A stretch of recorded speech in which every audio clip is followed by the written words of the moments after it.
ಪೂರ್ಣಿ ಆ ರೀತಿ ಮಾತಾಡಿದ್ದು ನಿನಗೆ ಬೇಜಾರಾಯಿತು ಅಂತ ನನಗೆ ಗೊತ್ತು. ಬೇಜಾರು ಅಂತೇನಿಲ್ಲ ಬ್ರೋ. ಅದಕ್ಕೆಗೆ ಈ ರೀತಿ ಹೇಳೋ ಅಧಿಕಾರ ಇದೆ ನಿಜ. ಆದರೆ ಇಷ್ಟು ವರ್ಷದಲ್ಲಿ ಅದಕ್ಕೆ ನನ್ನ ಹತ್ರ ಇಷ್ಟು ರೂಢಾಗಿ ಯಾವತ್ತೂ ಮಾತಾಡಿರಲಿಲ್ಲ.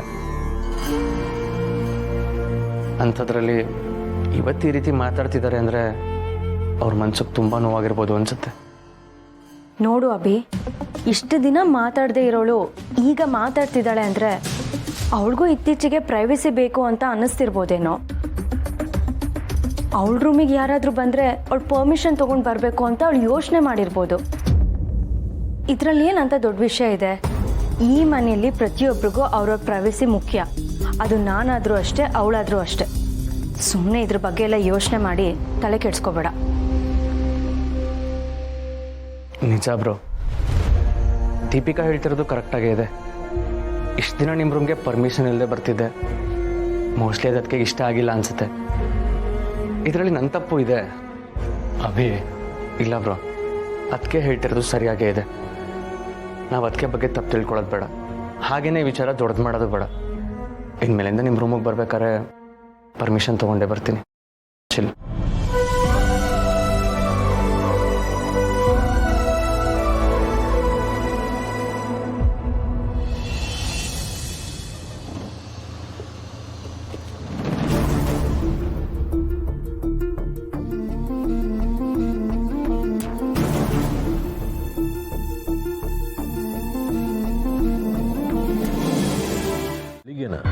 ಏನಾಯ್ತು? ಅದು ಬೆಳಿಗ್ಗೆ ನಾನೊಂದು ಮಿಸ್ಟೇಕ್ ಮಾಡಿದೆ. ಅಣ್ಣ ಪ್ಯಾನ್ ಕಾರ್ಡು ಪರ್ಸಲ್ಲಿದೆ ತಗೊಂಡು ಬಾ ಅಂತ ಹೇಳಿದ್ದ. ಅಭಿ, ಏನು ಕದೀತಿದ್ಯಾ? ಈ ರೀತಿ ಇನ್ನೊಬ್ರು ರೂಮಿಗೆ ಬಂದು ಹಣ ಕದಿಯೋದು ತಪ್ಪು ಅಂತ ನಿನಗೆ ಅನಿಸ್ತಾ ಇಲ್ವಾ? ಇನ್ನೊಬ್ರು ರೂಮಿಗೆ ಬರಬೇಕಾದ್ರೆ ಪರ್ಮಿಷನ್ ತೊಗೊಂಡು ಬರಬೇಕು, ಅದನ್ನು ಹೇಳ್ತಿದ್ದೀನಿ ಅಷ್ಟೇ. ಇಷ್ಟೇನಾ? ಏನಣ್ಣ ಇದು? ಅತ್ತಿಗೆಗೆ ಮನೆಯವರೆಲ್ಲರ ಬಗ್ಗೆ ಎಷ್ಟು ಪ್ರೀತಿ ಇದೆ ಅಂತ ನಿಮಗೆ ಗೊತ್ತು. ಅಭಿನ ಮಗನ ಥರ ನೋಡ್ತಾರೆ ಅನ್ನೋದು ನಿಮ್ಗೆ ಗೊತ್ತು. ತಾಯಿ ಮಗನಿಗೆ ಬೈದ್ರೆ ತಪ್ಪೇನಿದೆ ಹೇಳಿ? ಅಭಿಗೆ ಬೈದಿದ್ದು ನಾನು ತಪ್ಪು ಅಂತ ಹೇಳ್ತಿಲ್ಲ. ಆದರೆ ಇದ್ದಕ್ಕಿದ್ದಾಗೆ ಅವಳು ಈ ರೀತಿ ನಡ್ಕೊಂಡಿದ್ದು. ಅಣ್ಣ, ನಾವು ಗಂಡಸರು ಮನೆಯಿಂದ ಆಚೆ ಬಂದು ದುಡಿತಿರೋದನ್ನೇ ಕೆಲಸ ಅಂತ ಅನ್ಕೋತೀವಿ. ಆದರೆ ಹೆಂಗಸರಿಗೆ ಮನೇಲಿ ಕೈ ತುಂಬ ಕೆಲಸಗಳಿರುತ್ತೆ. ಮನೆ ಕೆಲಸ ಅನ್ನೋದು ತುಂಬ ದೊಡ್ಡ ಜವಾಬ್ದಾರಿ. ಅಂಥ ಜವಾಬ್ದಾರಿ ನಿಭಾಯಿಸ್ಬೇಕಾದ್ರೆ ಕೆಲವೊಂದ್ಸಲ ಫ್ರಸ್ಟ್ರೇಟ್ ಆಗುತ್ತೆ, ಹಿಂಸೆ ಆಗುತ್ತೆ, ಕೋಪ, ದುಃಖ, ಬೇಜಾರು ಇದೆಲ್ಲ ಆಗುತ್ತೆ. ಅದೇ ರೀತಿ ಬಂದಿರೋ ಕೋಪನ ನಿಮ್ಮಲ್ಲಿ ತೋರಿಸಿದಾರಷ್ಟೆ. ಅವ್ರು ಯಾವಾಗಲೂ ಎಲ್ರೂ ಪ್ರೀತಿಯಿಂದನೇ ಮಾತಾಡಿಸ್ತಾರೆ. ಇವತ್ತೊಂದೇ ಒಂದಿನ ಆ ರೀತಿ ಮಾತಾಡಿರೋದಕ್ಕೆ ನೀವು ಬೇಸರ ಮಾಡ್ಕೊಳ್ಳೋದು ಸರಿನಾ? ಒಂದು ಕೆಲಸ ಮಾಡಿ, ನಮ್ಮ ಮನೇಲಿ ಸಿರಿ ಕೋಪ ಬಂದಾಗ ನಾನು ಏನು ಮಾಡ್ತೀನಿ ಅಂತಂದರೆ,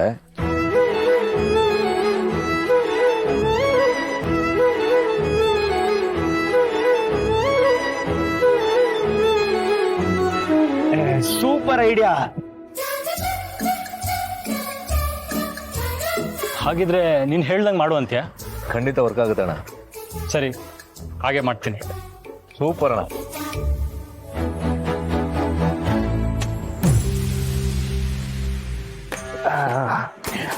ಕೊಬ್ಬಾಡಿದ್ರೆ ಕೈ ಹೀಗೆ ಬಿಸಿ ಆಗುತ್ತೆ.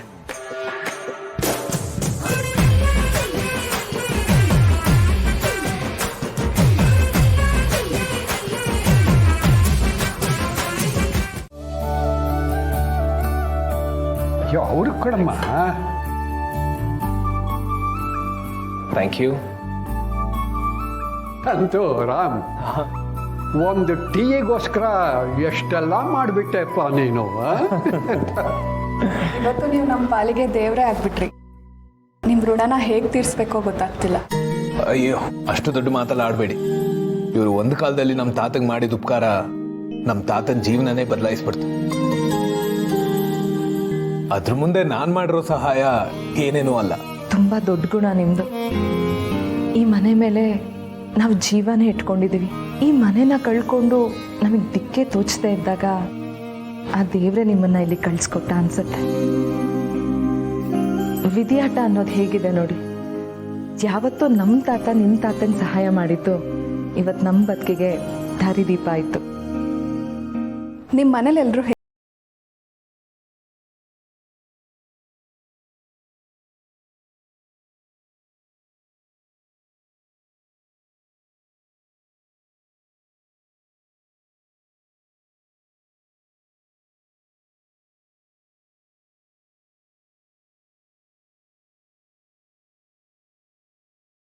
ಮನೆಗೆ ಒಂದು ಪುಟ್ಟ ದಾರಿದೀಪನ ತಂದ್ಕೊಟ್ಟ.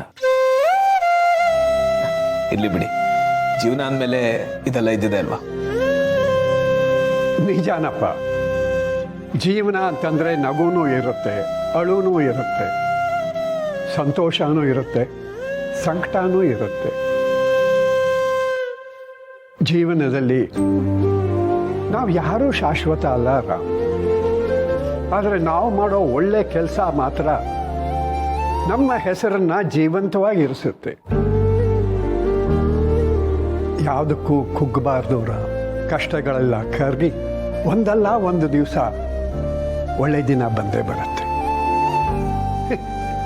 ಈಗ ನಮಗೆ ಬಂದಿದೆಯಲ್ಲ ಹಾಗೆ. ನಿಜ ತಾತ, ನಾವು ಕೂಡ ಅದೇ ನಂಬಿಕೆಲಿದ್ದೀವಿ.